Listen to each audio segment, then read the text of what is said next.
ఇప్పటి నుంచి ఎట్లాంటి మార్పుల్ని మనం చూడబోతున్నాం ఈ బార్డర్లో? బండ రామ్మోహన్ రావు గారు మనతో పాటు జాయిన్ అవుతున్నారు. రామ్మోహన్ రావు గారు నమస్తే. నమస్తే. రాష్ట్ర సరిహద్దులు కాదు, అంతర్జాతీయ దేశ సరిహద్దులే ఉన్నాయి. అటు నేపాల్ ఉంది, ఇటు చైనా చుంబి వ్యాలీ ఉంది, అటు బంగ్లాదేశ్ ఉంది. సో ఇట్లాంటి ఒక సున్నితమైనటువంటి ప్రాంతమే బంగ్లాదేశ్లో ఈ సులుగిరి క్యారిడర్.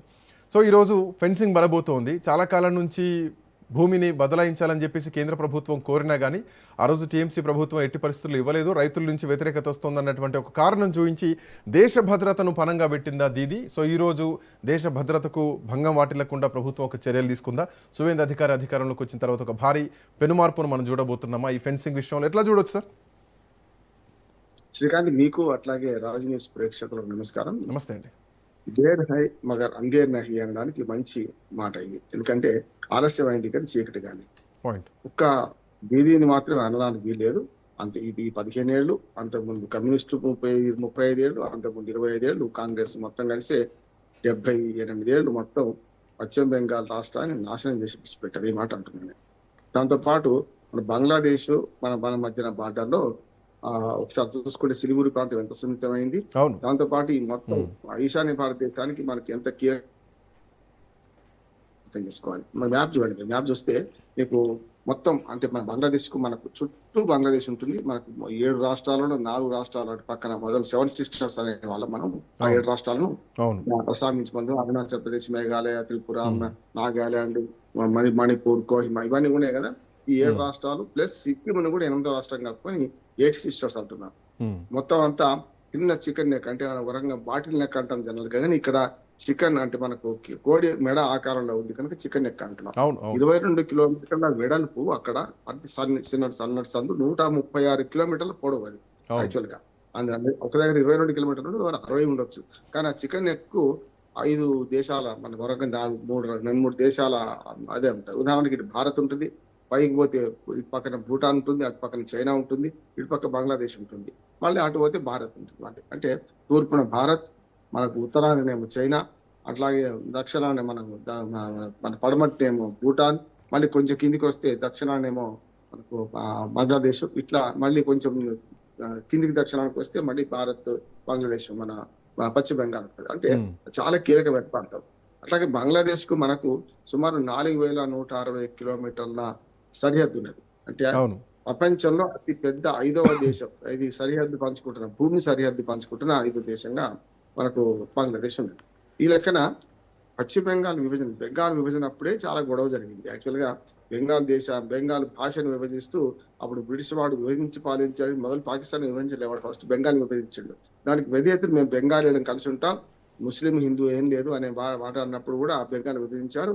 పశ్చిమ బెంగాల్ కాస్త ఇప్పుడేమో మన భారతదేశంలో ఉంది. తూర్పు బెంగాల్ గా మారిన అటు పక్కన అంతా బంగ్లాదేశ్ గా ఉంది. అతనిలో తూర్పు పాకిస్తాన్ గా ఉంటే ఎంత కీలకం అంటే ఇప్పుడు జరగాల్సింది ఏంటంటే కేవలం 120 ఎకరాలు మాత్రమే కాదు.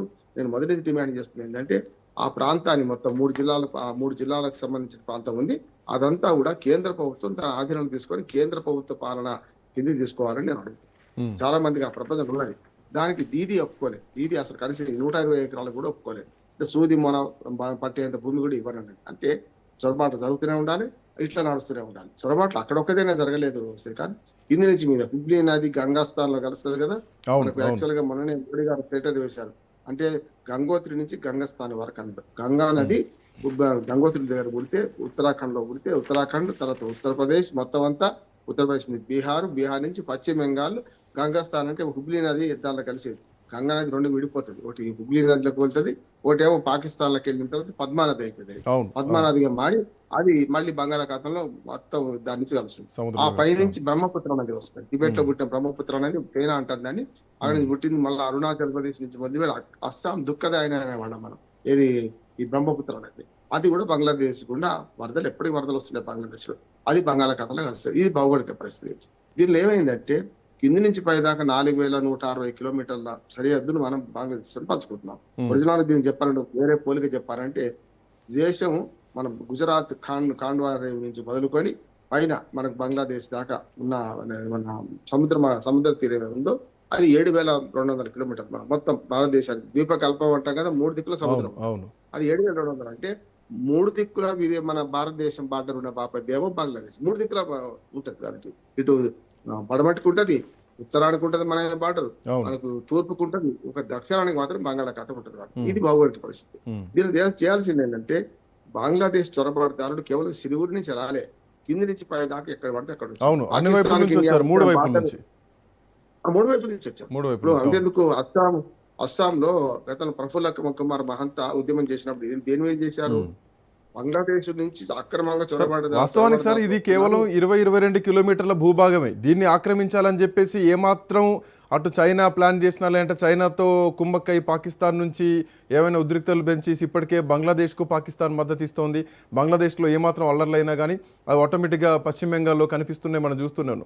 ఏమాత్రం ఆక్యుపై చేయాలన్నా కానీ ఆల్మోస్ట్ ఒక 5 నుంచి 10 కోట్ల మంది భారతీయులకు ఎఫెక్ట్ పడేటువంటి అవకాశం లేదా? ఈ క్యారిడార్ మొత్తం కూడా ఎఫెక్ట్ అయ్యేటువంటి అవకాశం లేవా? చాలా ప్రమాదకరమైన విషయం కదా. ఖచ్చితంగా అది అట్లా పైకి చూసుకుంటే 22 కిలోమీటర్లు అనేది చికెన్ నెక్ లో దగ్గర ఉన్న భాగం. మొత్తం కలిస్తే 131 కిలోమీటర్లు. అంటే అవును, ఇట్లా ఆ అవును. మూల తిరిగింది మన అవును. సూయేజ్ మన సేమ్ హర్మోజ్ జల సంధి లాగా ఉంటది. అంటే ఎగ్జాక్ట్లీ ఇటు ఎగ్జాక్ట్లీ పక్క చూసుకుంటే హర్మోజ్ జల సంధి లాగా ఉంటది. చికెన్ నెక్ ఎందుకన్నామంటే ఈ మొత్తం పశ్చిమ బెంగాల్ పట్టణం చూడండి, రాష్ట్ర పట్టణం అది కోడి మేడ ఇట్లా వంకర పెట్టి ఉన్నట్టే ఉంటది. మొత్తం అవును. పశ్చిమ బెంగాల్ రాష్ట్ర అవును, పట్టణం అవును. ఎట్లుంది, ఉమ్. అది పశ్చిమ బెంగాల్ రాష్ట్రానికి చెందిన సమస్య. అస్సాం చెందిన ఏం కాకపోతుండే, అస్సాం వాళ్ళు ఎన్నడో ఇచ్చేవాళ్ళు. కనుక ఈ చికెన్ నెక్ లో ఇంకొక సమస్య ఏంటంటే 3 దేశాలు ఉన్నాయి కదా, ఇటు పక్కన భూటాన్, ఆ పైన అవును. చైనా, కింద అవును. బంగ్లాదేశ్, మధ్యన మన భారత్. ఒకవేళ చైనా కుట్రలు చేయదలుచుకుంటే చైనా ఇదివరకు చేసింది, ఇప్పుడు కూడా చేస్తున్నది. ఉమ్. అరుణాచల్ ప్రదేశ్ లో చాలా మన గ్రామాల పేర్లు మార్చేసి వాళ్ళు వాళ్ళ సొంత పేరు పెట్టుకుంటారు, చైనా పేరు పెట్టుకుంటారు. అవును, అవును. అది మళ్ళీ ఆ బోర్డు చూపేసి మనం చేస్తున్నాం. అందుకని చైనాతో బార్డర్ సమస్య ఇటు పక్కన హిమాలయాల్లో ఉంది, గల్వాన్ లోయల గతంలో జరిగిన కూడా చూసాం కదా, ఇటు పక్క అరుణాచల్ ప్రదేశ్ ఉంది. వాళ్ళు కనుక చైనా వాళ్ళు బంగ్లాదేశ్ తో కలుస్తున్నారు, అదే కుట్ర జరుగుతుంది. ఉమ్. కలిస్తే ఆ చికెన్ నెక్కును కనుక స్వాధీనం చేసుకుంటే మనకు ఆ 8 రాష్ట్రాలు ఇంక్లూడింగ్ సిక్కిం తో సహా మనం మొత్తం సంబంధాలు కోల్పోతాం. నెంబర్ 1 అవును. నష్టం. రెండోది ఏంటంటే దాని ద్వారా బంగ్లాదేశ్ ద్వారా బంగాళాఖాతంలో చైనా వాళ్ళు వచ్చిందంటే మన మొత్తం దేశ భద్రతకు బంగాళాఖాతంలో ముప్పు కలుగుతుంది.